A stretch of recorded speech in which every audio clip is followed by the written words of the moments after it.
So hello guys, welcome sa aking channel. So ngayong araw ituturo ko sa inyo kung paano mag-download sa Opera Mini kahit walang load or iba dyan. So ang kailangan nyo lang dito guys ay TNT SIM. Hindi pa siya available sa ibang SIM, TNT lang talaga.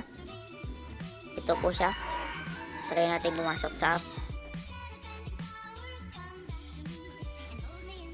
At try ko mag-download ng Facebook. Ayan, Facebook.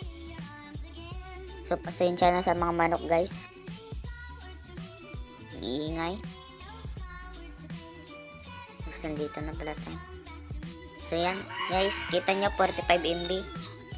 So ang gagawin nyo guys para ma-download ito, ilong press nyo at i-open nyo tab and refresh para ma-download nyo siya.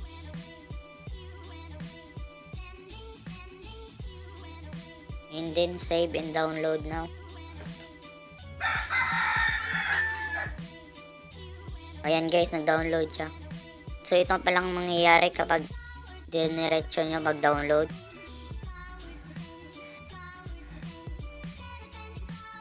Hindi siya mada-download guys kasi diniretso nyo. Kailangan ganun ang gagawin nyo. Ilong press, open nyo tab and then refresh para ma-download siya. So yun lang guys. Sana nagustuhan nyo tong video na to at sana mag-subscribe kayo sa channel ko at i-hit na din ang bell para updated kayo. And leave a thumbs up guys kung natulungan ko kayo. Ayun lang.